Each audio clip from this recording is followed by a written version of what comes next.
Hello, I'm Annette Badland, and you're listening to the Sirens of Audio. I'm shaking my booty.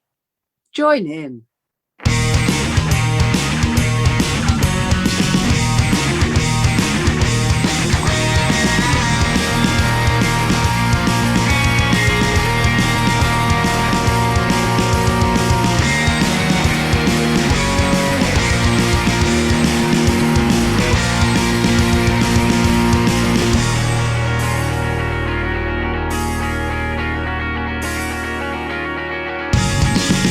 G'day audiophiles, welcome to the Sirens of Audio. It's great to be back. This is the podcast that explores the universe of Doctor Who in the audio medium. My name is Dwayne. And my name is Philip. G'day Dwayne, g'day audiophiles. Great to be here once again. We've got a great show lined up tonight. We're going to be having a special conversation with Annette Badland, who has featured in quite a few Big Finish releases. But we know her best of all as Doctor Who fans from the first series of Doctor Who. She made a huge impact in that first season, so very excited about that. So what about yourself, Philip? Yes, I'm looking forward to it. I mean, she's a huge star of film, television, audio and stage. But yeah, made a big impact for Doctor Who, and Russell T Davies loved her so much. She was the first person he asked to come back and reprise a character. So it's a special place in Doctor Who history she has in terms of the new series when it came back. Excellent. So we'll have a chat with her in a few minutes. But before we do that, I just want to throw in a quick reminder here that if you've been listening to us, give us a like, share, subscribe, whether you're doing that via podcast or via YouTube. Just do that so you get notified when our new episodes drop. That would be fantastic. So, Philip, I'm going to take you down a rabbit hole. Here we go! Oh no!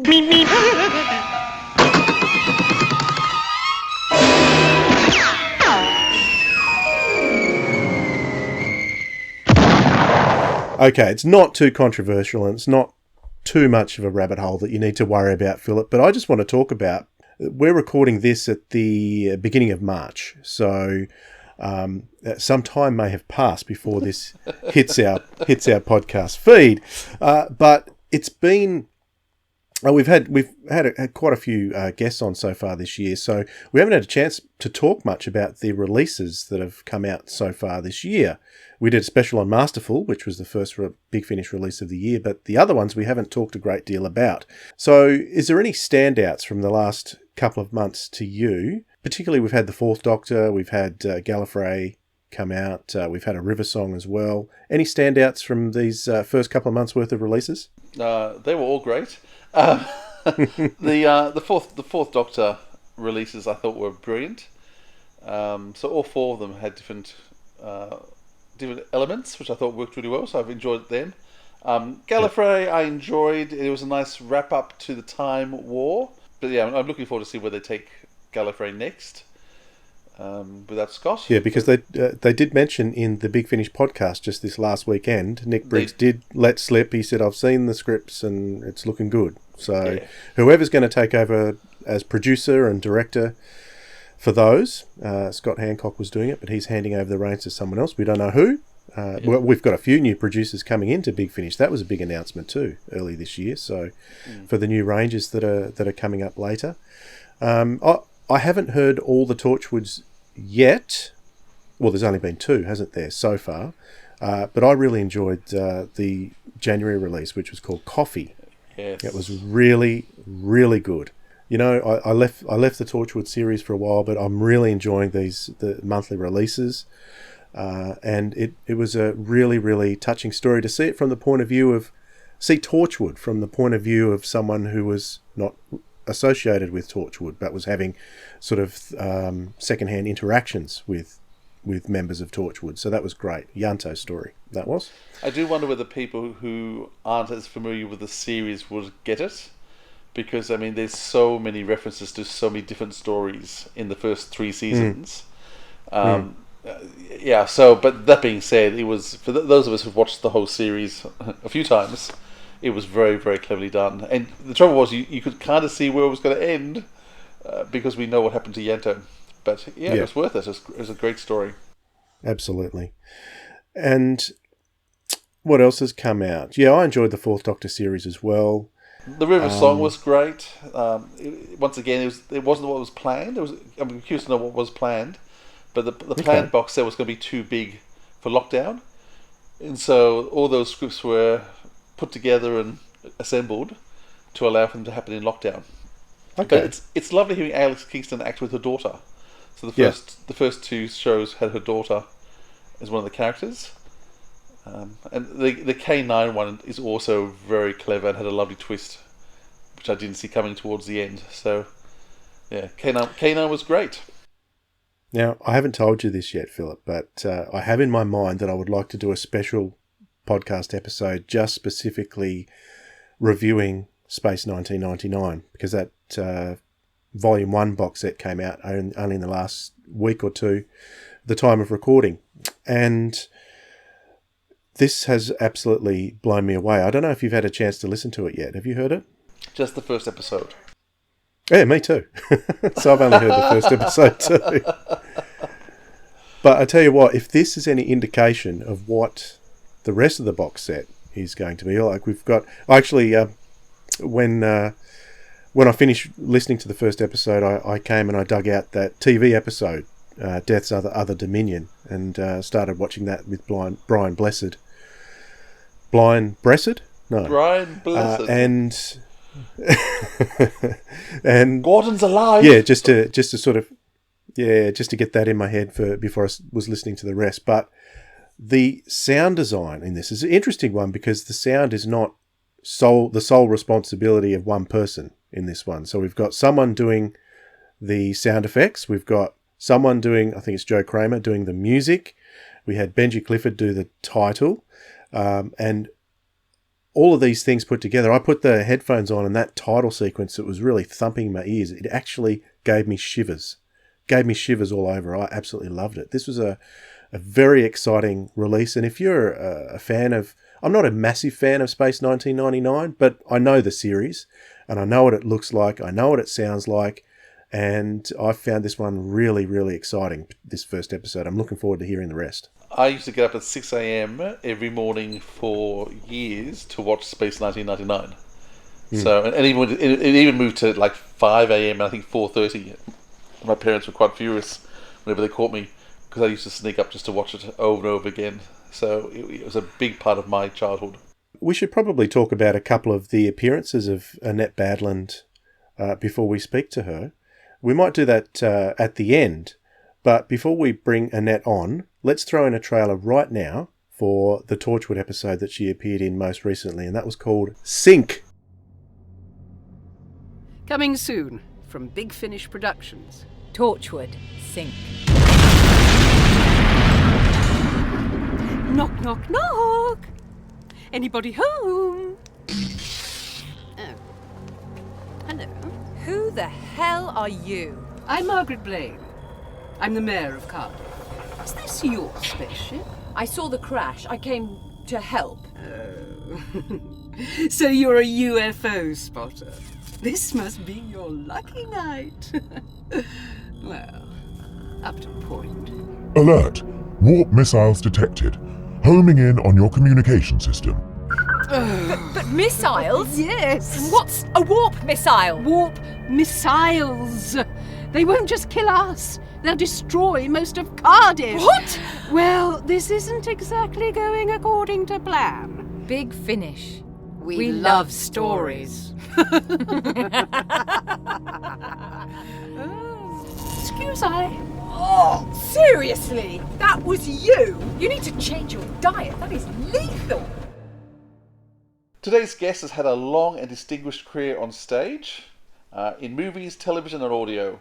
She was nominated for the prestigious Olivier Award for her role in the hit play Rise of Little Voice, and was the very first actor to be invited back to reprise her character when Doctor Who returned in 2005. Annette Badland, welcome to Sirens of Audio. It's a pleasure to be here. It's lovely. I feel as a siren I should be doing something more magical than sitting just talking to you. I should at least levitate.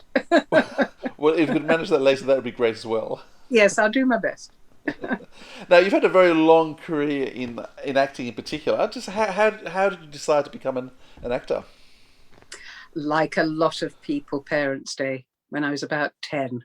And I got to enact a character called Meg's Merrilies while my class chanted the poem behind me for Parents' Day. And I felt the audience for the first time. I could make them laugh and I could stop them laughing. And as an only child, that was quite a gift to have in the palm of my hand. So that kind of stayed with me. And then when I was in senior school, I was in the drama group, and luckily had a then very young drama teacher. I realise now, because we're still in touch, that there wasn't, there was 10 years between us.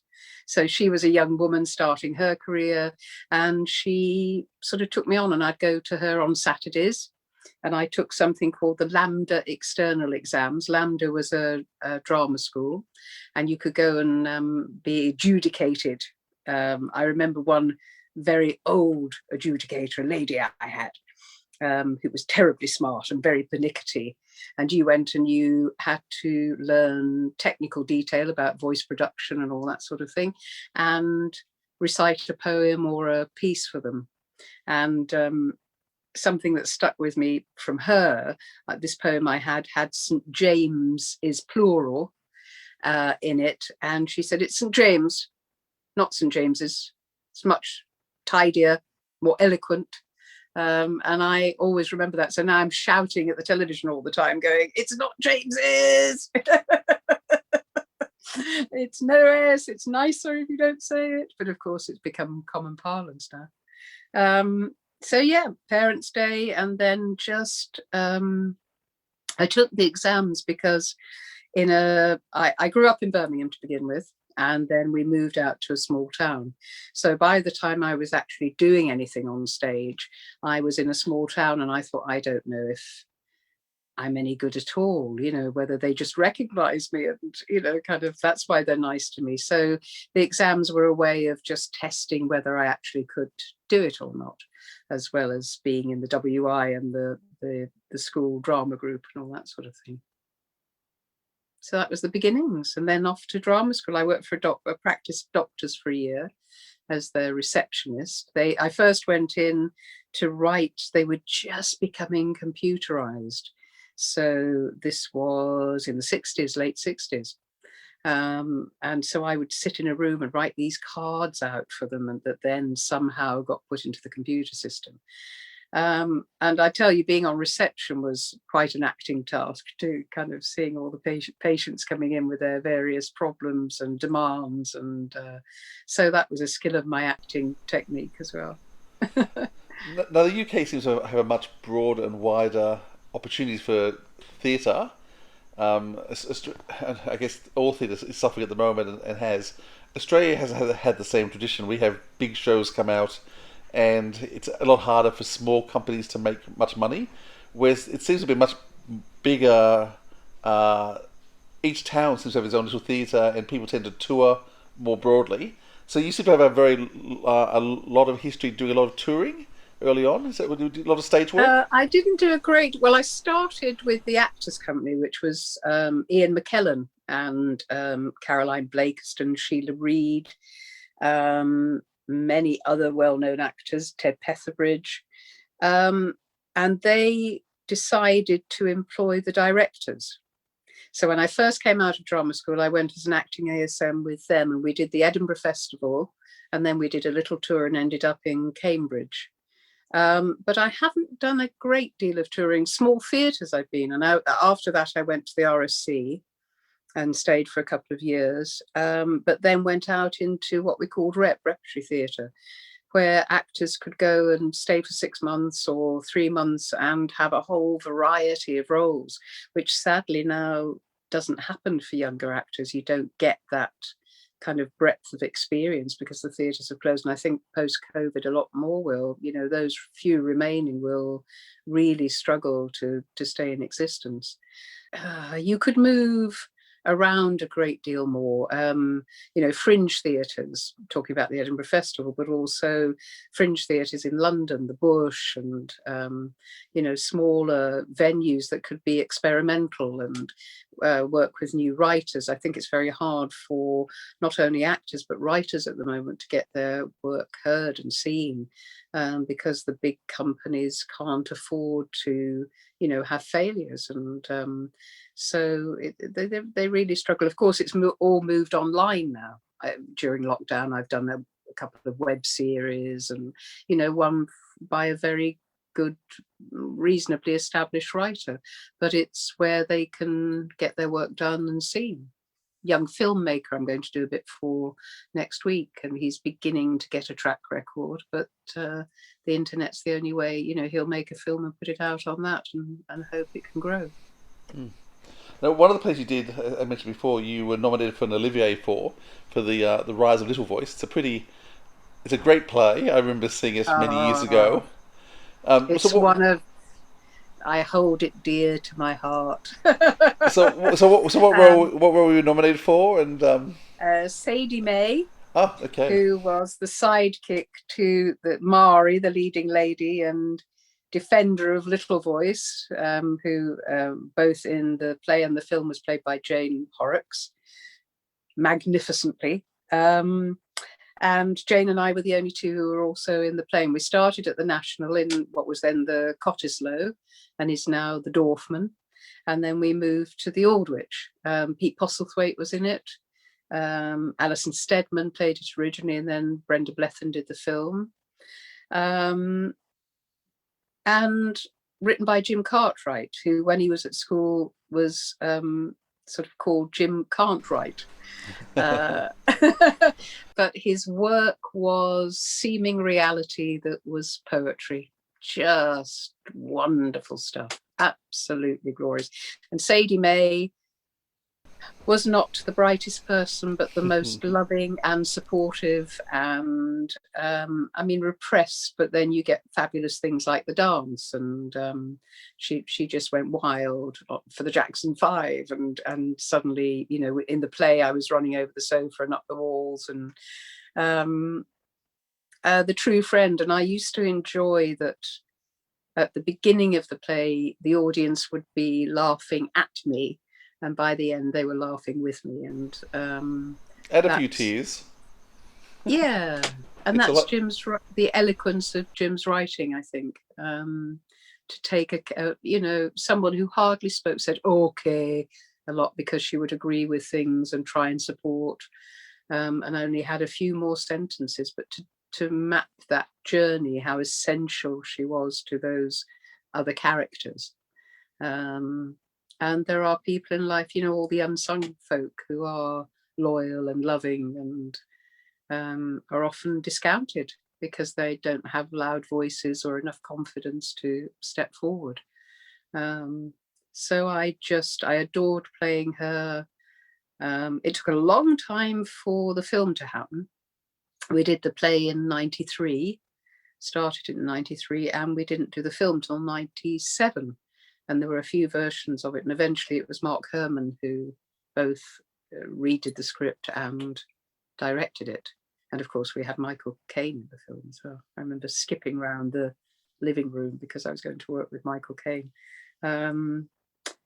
who, Alfie for me was,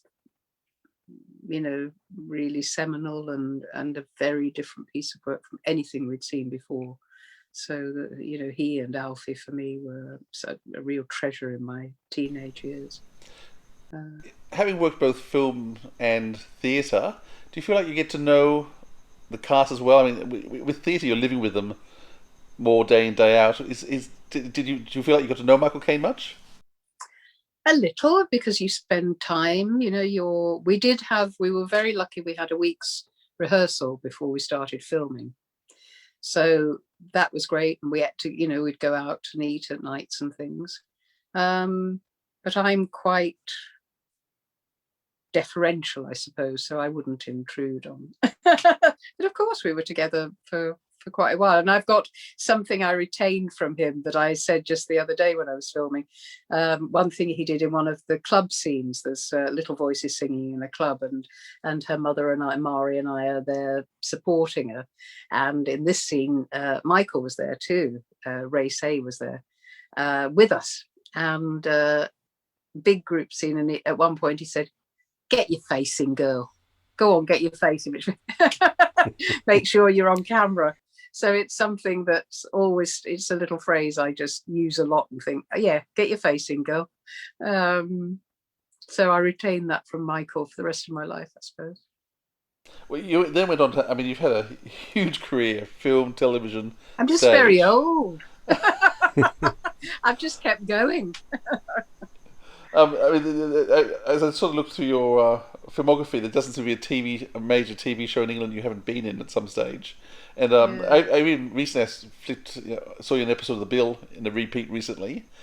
And I'm pretty I was sure in a few episodes of The Bill. I was a villain. I was a heroine. You know, I killed someone and stuffed them under the stairs. I was a sort of social services lady in one of them. I think I did about 6 or 7. It was hell getting there, I have to say. I live diagonally opposed on the other side of London, so it was a sort of day trip just to get to work. But it's great when you meet people from it again. You know, I've only just recently encountered someone who was a regular in it, and it was such an institution. And I've worked with the director from it, who came on I'm on Midsummer Murders at the moment. So a director came on who'd been in The Bill a lot, worked with The Bill a lot. And so we were kind of rootling through our memories of it. Very dedicated actors. I remember as I kept going back thinking, blimey, it's like they really are in the police force. You know, they had to clock in and they were as dedicated as the police, you know, the sort of that institution. They had, not that they become institutionalized, but just that it was as demanding as that, I suppose. It just required that amount of dedication to keep turning up and keep working. And you were quite a regular on Bergerac for a while too. So were you working with Louise Jamison?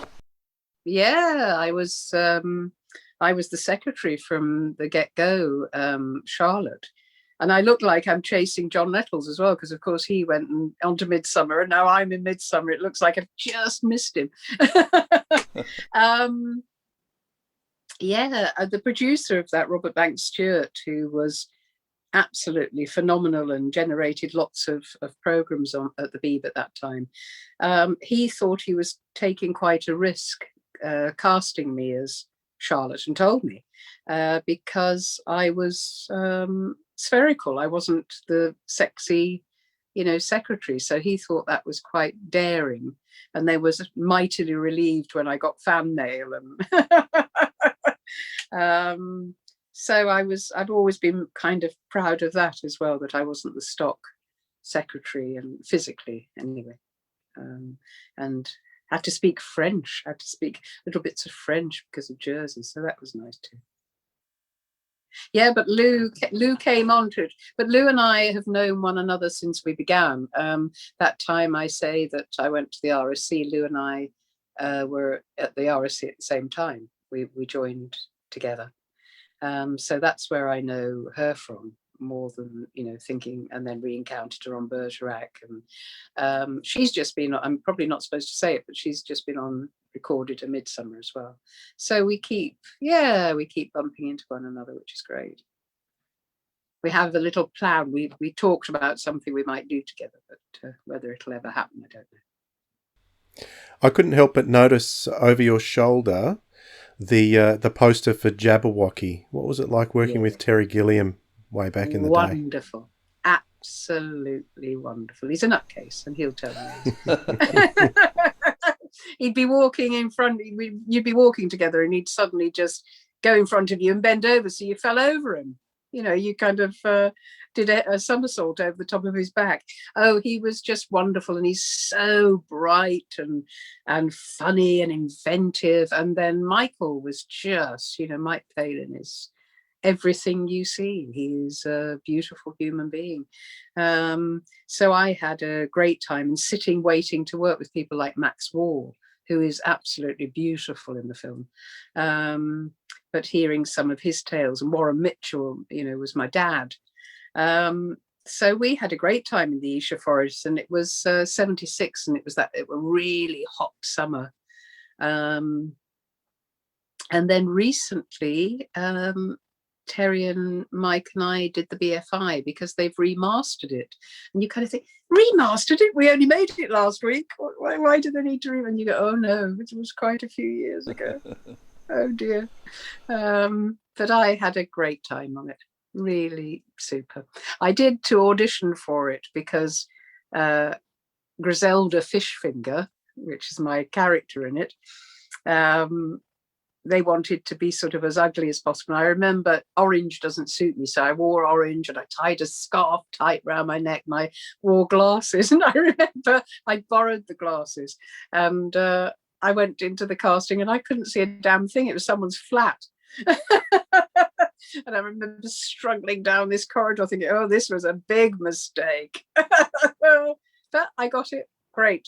Absolutely fantastic. Lots of interesting, Sandy Lieberson, the producer, lots of really interesting folk on it.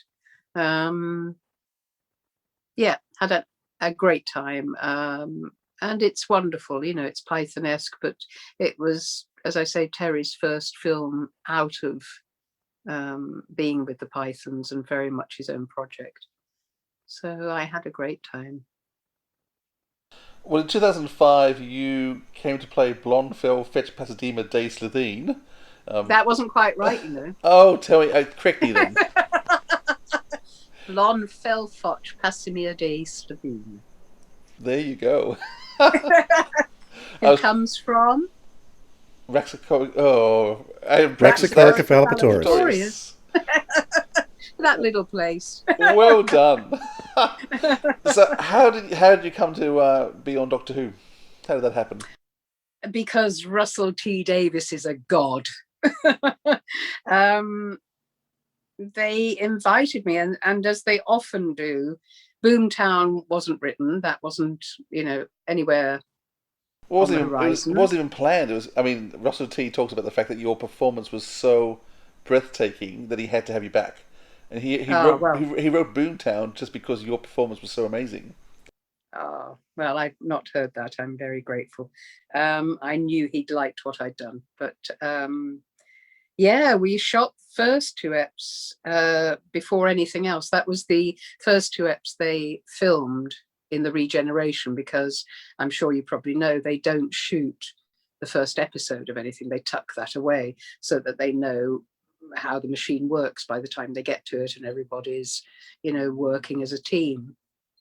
So we shot our first 2 eps, which were in the summer, and then went away, and I was doing something else called Cutting It, another series that was based in Manchester. And I'd also worked with Phil before, Phil Collinson, the producer, and Boomtown arrived on the mat, which was amazing, and it was around Christmas time, and it just had everything in it. He just had written the gamut. She's lonely. There's lines like "dinner in bondage work for me," which I love. So let's start with the first 2 episodes. In terms of, was that much of a?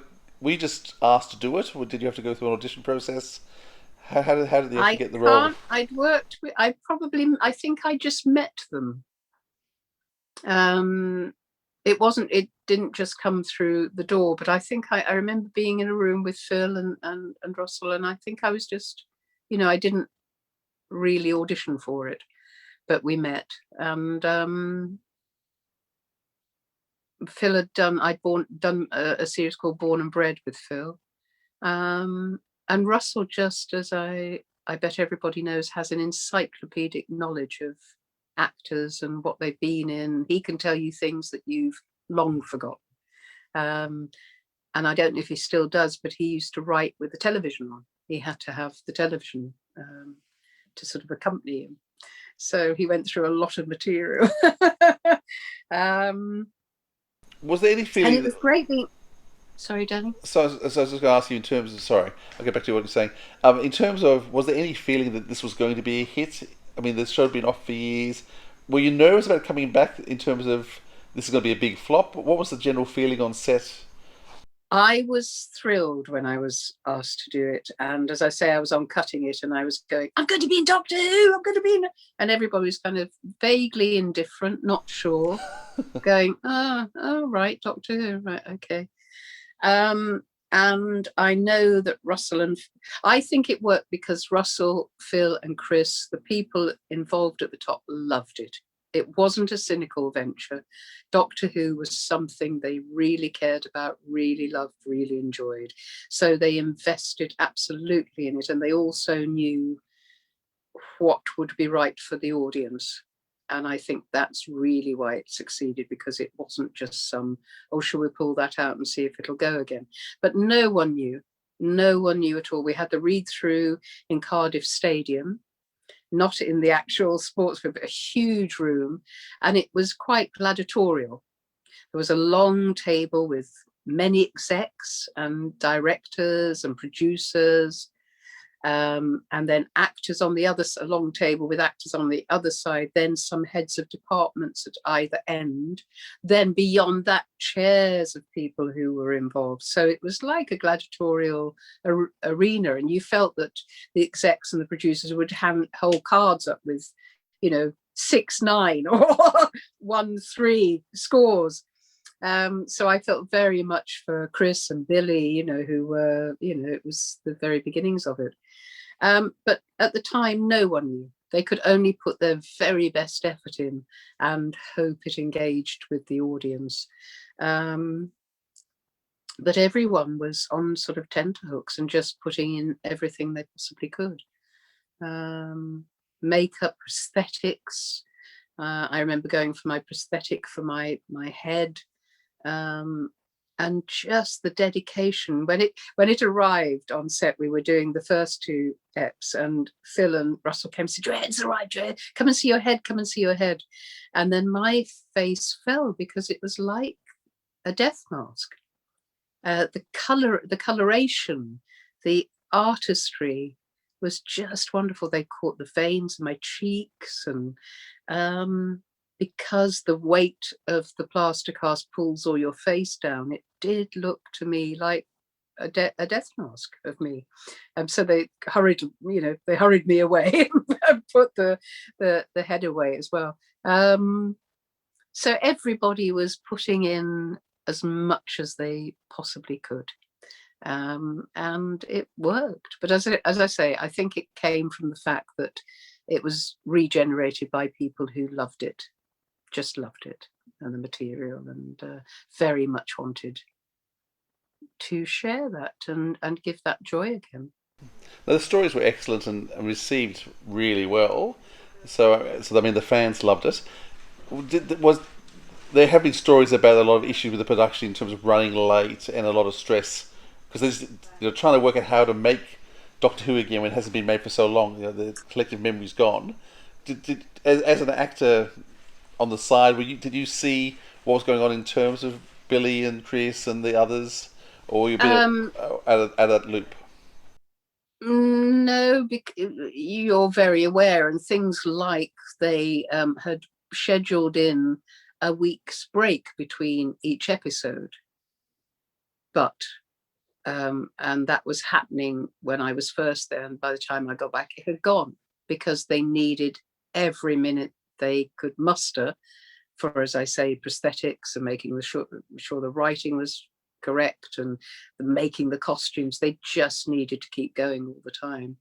It was it was interesting, of course, being there right at the beginning and how things are formulated and the discussion. And as I say, Chris loved it too, so very protective of it and taking care of it. And so that will slow a process down too. Again, we had a little rehearsal before we started. I've still got a drawing that Russell did of a Slovene, and talked about the quality of them being ruthless, but looking like babies. Their faces are like babies. So you had that duality in them. So that, of course, will, if you're working something out, it will take longer. It's not just, right, bish, bash, bosh, I am this, you are that. You've got to nurture it and develop it. But yes, that was a huge change, as I say, the idea of having time out to, we do it on Midsummer. We have a read through, and then there's a week where all the techies go off and do, the recce and get costumes and all of that sort of thing. And that was what they hoped would happen for Doctor Who, but it took all that time and much more besides. But it was very adventurous, Russell asks for things that are not easy, but everybody steps up to the plate because he is extraordinary, and you want to do your best, and everyone's striving for the same thing. So everybody does their ultimate to make it happen. As I mentioned before, Russell T Davies' book, The Writer's Tale, says that he was watching you do the scene with Christopher Eccleston at the door with the brandy and the flammable liquid. And he watched your performance, and he watched your face smile, and the smile go from lovely, genial to evil. And that's the point where he worked out he wanted another episode with you. And so that's where he actually then went away from then and started to write Boomtown, because he wanted you and Chris working together more, because he just said the way you two worked together was just so strong. So it must have been nice when you heard that you were wanted back. Oh, I was utterly thrilled, absolutely thrilled. And as I say, it arrived, and I remember very clearly reading it and just relishing, just turning a page and going, oh my God, and now this and this. Yes, just one of the most wonderful gifts of my life. I mean, really was. It goes from slapstick humour to black humour to everything that you could possibly imagine is happening in that one role. Now, in a moment, I want to talk about the Torchwood episode you did where you brought Margaret back. But before that, it's with Sirens Audio, so we just want to get to some of your audio work. You started working for Big Finish, so now it's interesting that the first thing that you released isn't the first thing I think you recorded, because I'm pretty sure you came and worked with Tom Bacon and Louise Jamieson first and recorded the story Suburban Hell. It wasn't released for a couple more years. So how did you come to work for Big Finish? Because I suppose of Doctor Who. Thank you again, Russell. Invited to work with them, which is fantastic. I'd met them at conventions, of course. I'd gone to conventions, so I'd met the guys. But again, it's the Doctor Who fandom is extraordinary, and I really enjoy still being part of it. It sounds very serious, but it was such an important event for me, and it's such an important piece of work for so many people. Not my episode, but Doctor Who itself. And I really enjoy that I have managed to maintain some, an ongoing relationship with them. And that happens now through Big Finish. So I just love it when they get in touch and, I get to do things. It was hard for them to bring Margaret back because of time frames, and they're very diligent about storytelling. So it was hard with time frames for them to find a place where Margaret could sit. But I think Indira and I make quite a good duo. I think they need to do a spin-off personally, don't you? Well, I think we need a few more stories at least. I think I listened to Sync in the last week, and you and I'm glad you agree. Oh, you and Indira are amazing. Don't worry, I'll be tweeting Big Finish saying this is a must when I'm finished. That episode that you and Indira do, it's just brilliantly constructed, and it just captures both of you so well. I mean, Indira's an interesting role because in terms of, I'm not sure, when Russell conceived Torchwood, Indira was always going to be a character killed at the end of the first episode, but she's in all the advertising, all the publicity. She's cast as one of the main cast members, and she was a big name. And Russell had deliberately decided he was going to have this huge big name and then wipe her out at the end of the first episode. which of course was so frustrating because I mean, all of us. I mean, I loved Indira from other work she'd done, Yeah. and I couldn't believe that. How could you do this, you monster? Which is what Russell. He's the master. That's right. He calls me Dame Bad. Hello, Dame Bad. And for me, he's the god. I call him the master and the god. Yeah, well, he can do that, can't he? With a stroke of the touch of a key on a computer, he can just obliterate anybody he likes. Be careful, never cross him. Yeah, but the fact that he went to so much deception with all the pre-advertising and everything to have her as part of everything. He's naughty. He's also very naughty. Very naughty. As is Margaret, as the character. I mean, maybe that's why he likes the character so much, because Margaret's such a naughty character. Yeah. So, in terms of coming back and working with Indira and bringing back Margaret, was it hard to bring Margaret back? Or is it natural for you now? The writing was what I was pleased with was the writing had captured her, because that would be very difficult if someone hadn't just got, managed to pick up the essence and had written things that I didn't think she would do or be. So that was it was really to be relished. It was lovely to get back in that suit. Yeah, zip on that suit, be back being Margaret.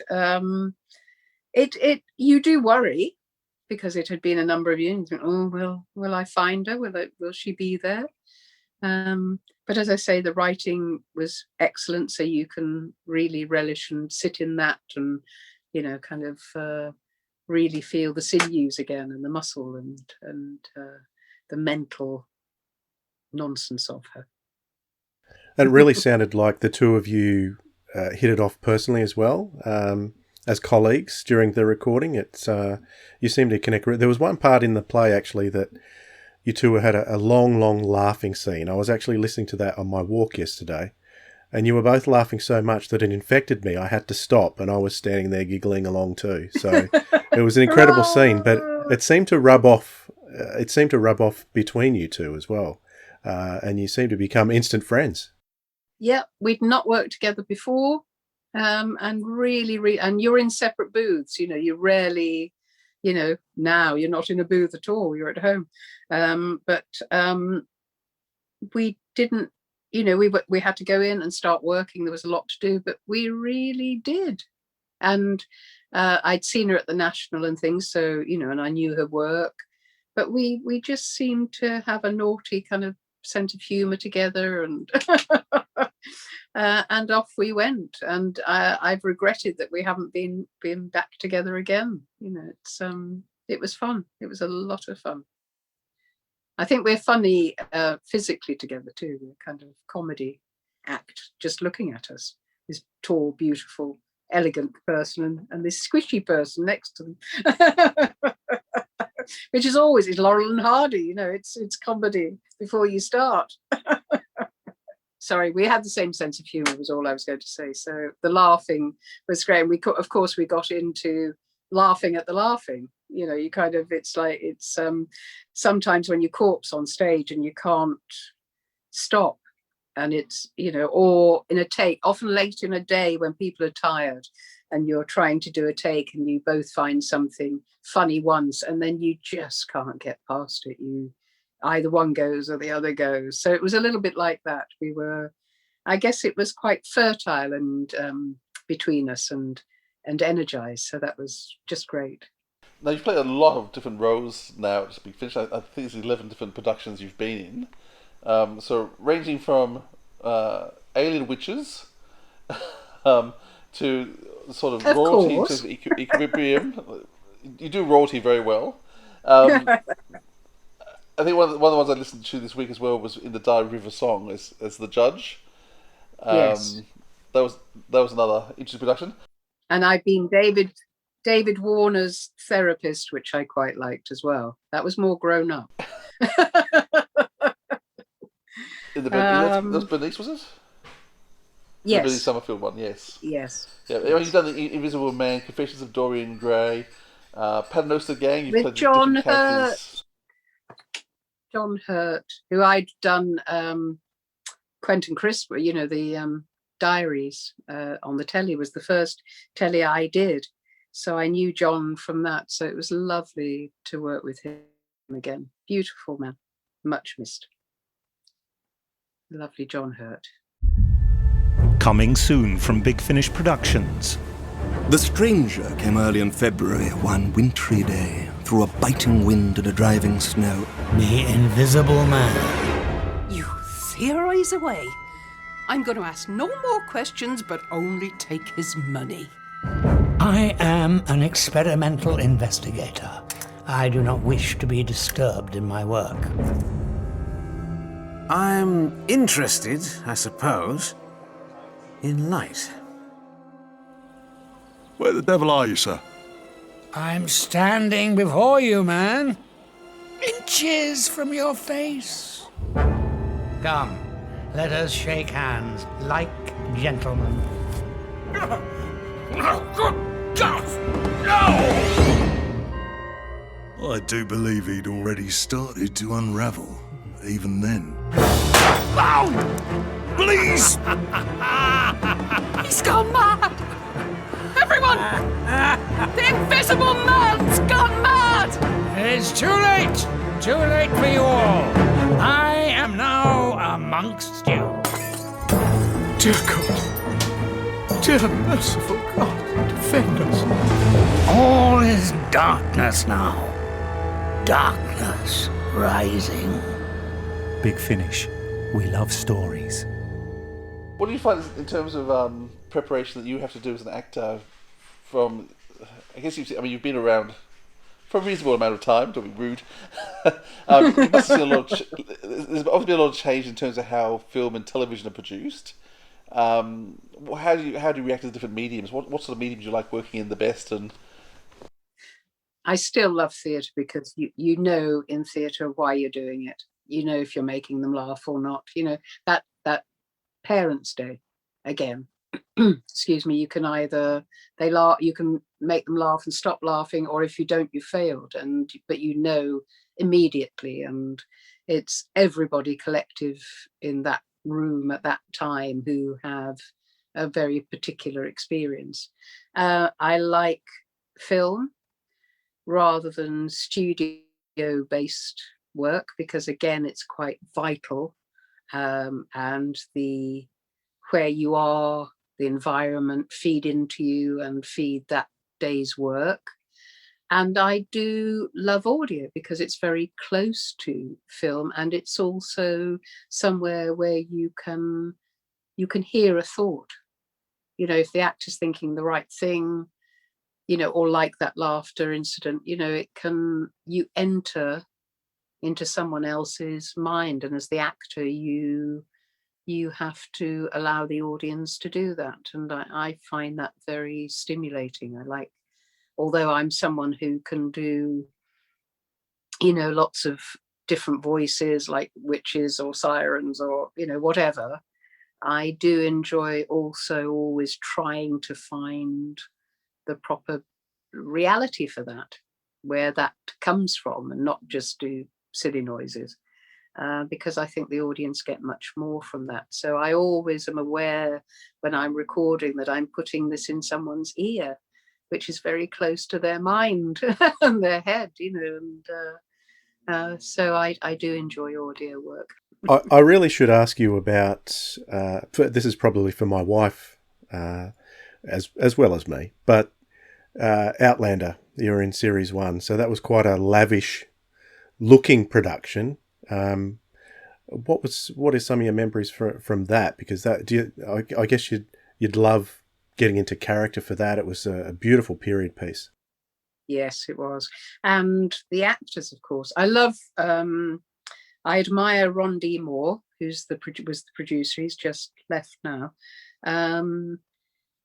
I loved him being the head of the ship. Kat and I got on immediately. She's the leading lady. And I was one of the first 3 to be cast.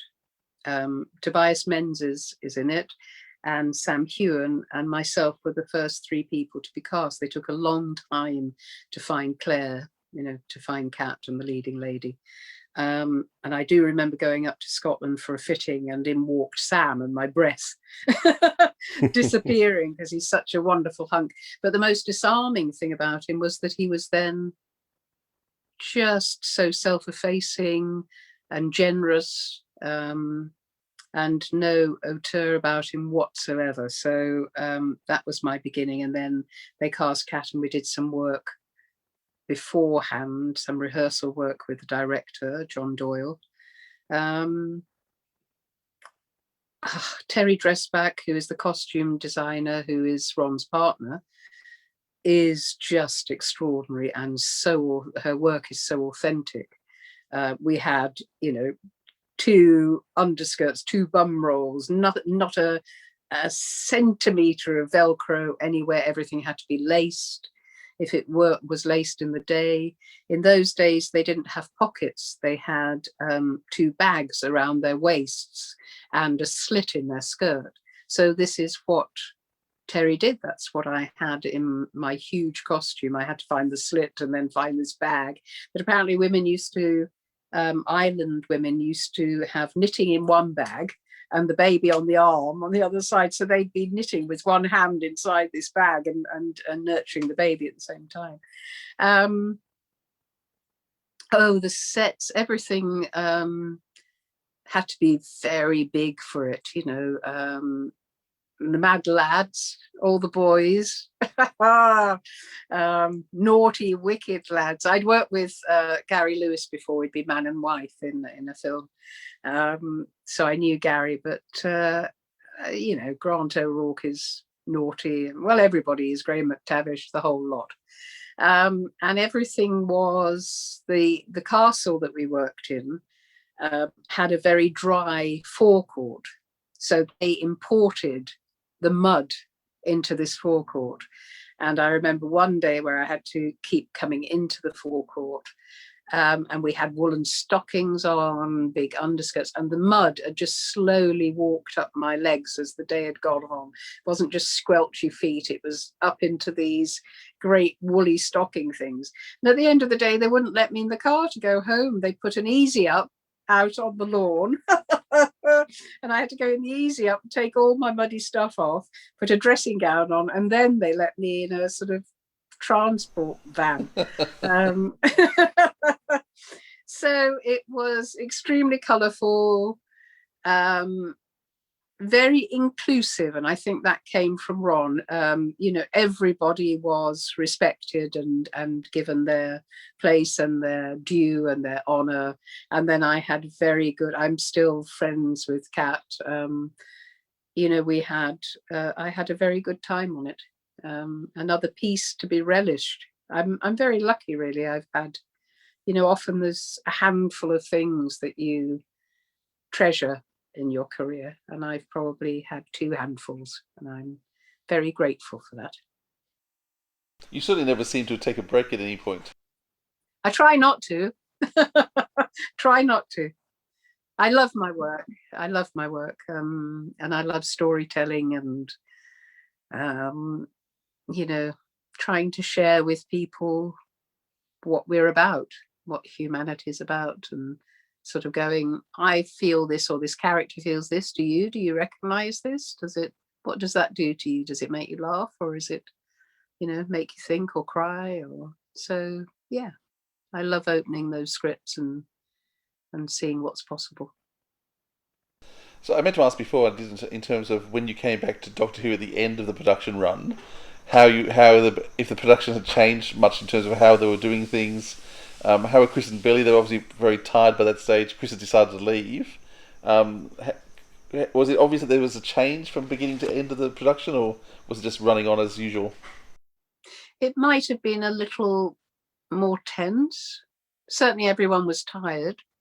But as I say, they didn't stop. They didn't care to give in. I mean, it was punishing. It was quite punishing, that first series, for everybody, physically and emotionally, I imagine, because you go on a huge roller coaster with something like that that's untried, and everybody's pushing to make it work. So you are mentally and physically done in by the end. But there was no acrimony or, it was just a drive, I suppose. They'd sort of, because you can't live on emotion for that amount of time. There was a huge drive to get it done, by the time I got back. So what are the roles you still long to play? Oh, I've always wanted to play Lady M, but I don't think I will now. I would like to go back as Margaret. I would like to be in something new that Russell writes. However small, I'd like to. It's just he's got his finger on the pulse of what we are, and he's one of the few writers I know who, in a single line, can move you from humour to great pathos. But I know I've been very lucky because I was also in Wizards versus Aliens, so I've been able to indulge myself in and relish a lot of his writing. So I think I've probably had more than my fair share, and I shouldn't be greedy. No, be greedy, it's fine. I would love to be in his work again. Listen, thank you so much for your time. Very appreciated. My pleasure. It's yeah. You can go to bed now. Squad, present arms for the President of the Universe! Coming soon from Big Finish, Doctor Who, The New Adventures of Bernice Summerfield, Ruler of the Universe. I see the great darkness coming, but also I see hope. What are those things? Very old and very bad and very hungry! Doctor! Do you ever feel guilty? No. You're the most powerful man in the universe, and every decision you make, whether right or wrong, has consequences. What have you done? I thought you were saving us! We're being gassed. The doors won't open and they're pumping gas into the cab! I know! Isn't it wonderful? And where does Professor Summerfield come in? Of all the people in this universe, she's the only person who believes in me. And I worry I've lost her. What could be more fun than being awful old me in a universe run by the Doctor? Big Finish. We love stories. Agent Bernice Summerfield, Special Liaison to the President of the Universe. My card. Beans, coffee, loyalty card. We're a secret agency. What do you expect? Well, Philip, that was a fantastic conversation with Annette Badland. Very privileged to have her speaking with us for a while. How would you go with that? Yeah, an amazing British star in every way. So it was great. Yeah, great having a chat with her. Lots of fun. Bit of a thrill. All right, let's give some recommendations for this episode. And I've just got a feeling, Philip, I think it might be your turn. I think it's my turn? Okay, if it's my turn, I'll go first then. I'm actually going to recommend Annette Badland story, having just had her on. It's good. I've listened to everything she's done, and it's really worthwhile going back and having a listen to a few of her things. But I'm going to recommend Suburban Hell. It's one of the Tom Baker, Louise Jamieson stories. I went back and listened to it this week, and I didn't remember it. So it came out a long time ago now, and it was recorded even earlier. But it's all set in one room, well, one house, basically one room. It's what the author wanted to do. He wanted to play around with just doing a play in a room, and it worked really well.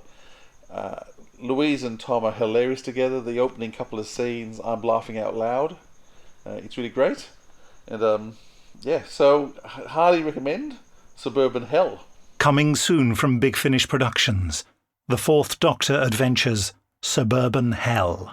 Bit of a hiccupette in the catering department. I don't suppose you'd have a jar of mayonnaise about the house? This is suburban England, late 1970s by the decor. There's mixed nuts in the sideboard. Would you be a darling, put them in a dish for me? We find ourselves in dire need of a few electronic oddments for the purpose of running repairs. And what are you driving? The doctor has a TARDIS. Well, that's one of those funny makes, isn't it, from Eastern Europe? So there is a wrinkle in time in the street outside. Yes, and the TARDIS has slipped to the far side of that instability. I do not understand this temporal ruckage, only that it caused the TARDIS to disappear just as soon as we stepped out of it. Curious. This picture. Woman with a blue face. Oh, I should say so. Look at the sky in the background. All I see are stars. Stars, exactly. This particular astronomical arrangement is visible only from a point deep within the heart of the constellation Monoceros. Thing is, we were wondering about the Hopkinses. The people who used to live here. No one wants to say about them. Was there some scandal?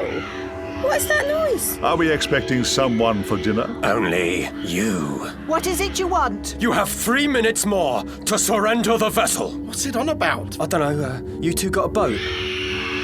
I think them blue things might be, eating him. Well, Doctor, can't say it's not been a good innings, but this time the chips are down, and here comes the ketchup. Big Finish. We love stories. What about you, Dwayne? What are you going to recommend? I'm going to recommend, since we didn't talk about it to this point, I'm going to recommend the Torchwood episode Sink, which you did hear a trailer for earlier on, but I listened to this again recently, and you were talking about laugh out loud moments. There's a couple of really laugh out loud moments in that episode. If you're not laughing along with them, I don't think you're breathing. And those moments actually go on for quite a while, and they go on so much that you just can't help but be infected by the laughter. And those two together, Susie and Blonde, are fabulous. Of Blonde or Margaret, whatever you want to call her. Absolutely fantastic story. I was trying to work out where in the chronology it was set for a while, because I'd kind of forgotten a bit of Susie's backstory. So I was thinking, okay, where was this actually located? Was it before she joined Torchwood? Was it during Torchwood? But that all becomes clear within the story. And the interesting conceit and the way that was resolved at the end, I really enjoyed Sink. So that's my very strong recommendation. If you don't listen to any other Torchwood today, listen to that one. That's my recommendation. Yeah, it's a great choice. I loved it too. So thanks again, Philip, for another great episode. We'll be back soon. From us, it is ta-ta for now. Ta-ta. You have been listening to the Sirens of Audio episode 53, Annette Badland Behind the Mask, with your hosts Philip Edney and Dwayne Bunny. Next time on the show, it's time for Randomoids 2, The Selectatron Strikes Back, where we'll be discussing Doctor Who Short Trips, Gardens of the Dead starring Mark Strickson, and Torchwood, One Rule starring Tracy Ann Oberman. Theme music by Husky by the Geek. You'll find his video of the theme on his YouTube channel. Contact us by email via sirensofaudio@gmail.com. Links to all our podcast locations and our social media channels can be found on our website, sirensofaudio.com. Don't forget to rate, review, and subscribe, and share the love. It's all we need, really. And if you find your Doctor Who gas exchanger is malfunctioning because you only watch the TV show, it might be time for you to break out and listen to some audio versions. Because audio drama